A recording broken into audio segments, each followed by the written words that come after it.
Friends, welcome bank two आवर channel RJ reaction.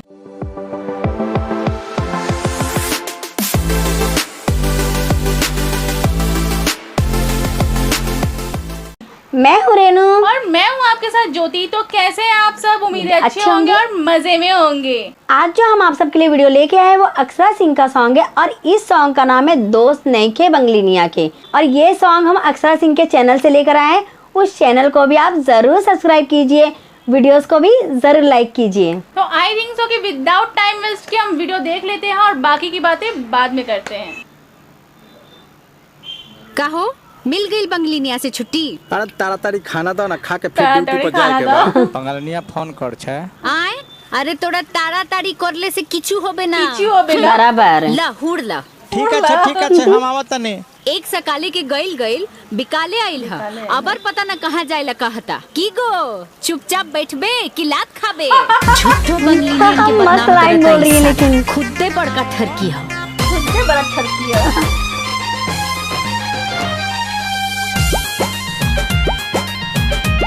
क्या dance कर रही है? बहुत प्यारी दिख रही है। लागे घर वाली से ना बाटे अब काम हो, मुँह मार में तू कैला इज्जत नीलाम हो। तू बड़ नाचिस रे, लागे घर वाली से ना बाटे अब काम हो, मुँह मार में तू कैला इज्जत नीलाम हो। तमाजा खोजला बंगाल वाली पानी आके, माजा खोजला बंगाल वाली पानी आके। एमे दोस्त नहीं के कोनो बंगलिनिया के। तहरे आदत भइल राखे के नचनिया के। ओए हम गंडगोल करबे। अरे गंडगोल करबे त बेटा तू ही मोरे। अरे बेटा कहत रे। हाँ तका तू ही खाली आबो जाबो जानेला। एक नंबर। सही बात है ना, खाली तू ही जाने ला आबो जाबो। पैसा कमाए भेजले रही कलकत्ता, जाके ओई जना सा कुछ औरी हो जाता। अपन रहन सुधार ला ना त एक छलेटा सेल में जाबी तू जेल में। पैसा कमाए भेजले रही कलकत्ता, जाके उहनी सा कुछ बंगाली लिखने लगी। लो बैग नीचे दे ना बैग। हरदम अच्छा उसे लिख रही थी।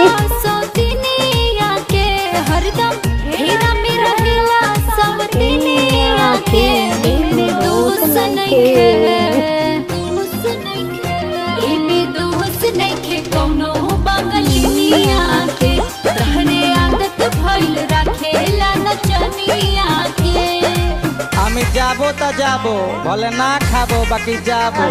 चला चला तू जाबो तो हम भी पीछे से आबो। एक नंबर। लोन पूछबो।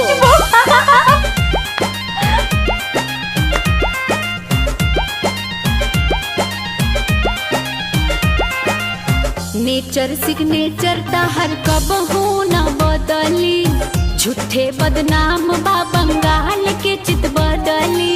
अरे बोका बंगाल जाबे तो झाल मुड़ी खाबे, हई पटना की मलाई कहाँ पावे? नेचर सिग्नेचर तोहर कबहू न बदली, झूठे बदनाम बा बंगाल के चित बदली। जान ले विष्णु सुधारना अपना रहनी आके, विष्णु सुधारना अपना रहनी आके। एमे दोस्त नइखे, दोस्त नइखे, एमे दोस्त नइखे कोनो बंगलिनिया के। तहरे आदत भइल राखे के नचनिया के। कुकुरे के बच्चा, सुअरे के बच्चा, गाय के बच्चा, भैंस के बच्चा, केकरो बच्चा इतना ढेमना ना हो सकेला जितना ई ढेमना गिरी आदमी के बच्चा होके करेला।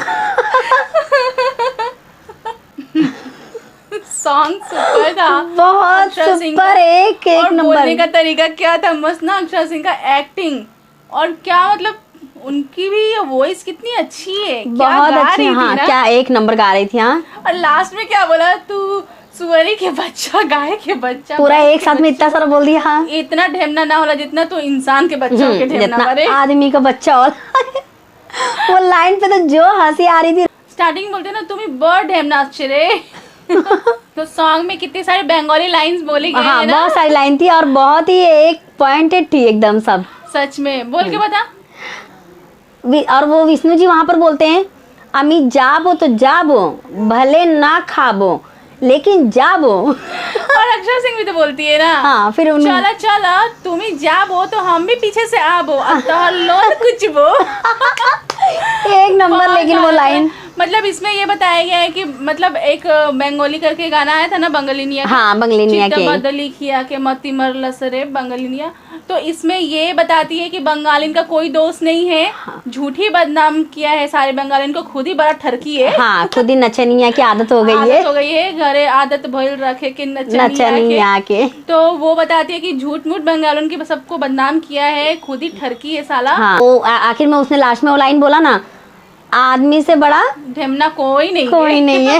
वो सच लाइन है। सुअर का बच्चा, गाय का बच्चा, भैंस का बच्चा सबका बोलती है तुझी बड़ ढेमना अच्छी है।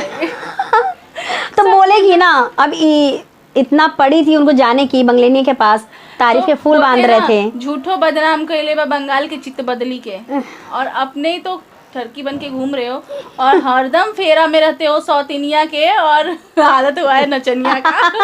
तो हमें सॉन्ग बहुत ज्यादा अच्छा लगा, ज्यादा पसंद आया, एंजॉय किया हम लोगों ने। आई होप सो कि इस सॉन्ग से आप लोग भी काफी सारे एंजॉय किए रहोगे। और आपको हमारी ये वीडियो अच्छी लगी हो तो प्लीज लाइक कीजिए, सब्सक्राइब कीजिए, बहुत सारे कमेंट्स कीजिए। और आप हमारे चैनल पे नए हो या अभी तक सब्सक्राइब नहीं किए हो तो अभी सब्सक्राइब कर लीजिए और बेल आइकन को दबाना बिल्कुल मत भूलिए, जिससे कि हमारी वीडियो की नोटिफिकेशन सबसे पहले आप तक पहुंचेगी और कोई वीडियो भी मिस नहीं होगी। और आप अभी तक हमें इंस्टाग्राम पे फॉलो नहीं किए हो तो अभी फॉलो कर लीजिए। हमारी इंस्टाग्राम आईडी की लिंक हमारे डिस्क्रिप्शन बॉक्स में है, अभी जाइए और फटाफट से फॉलो कीजिए।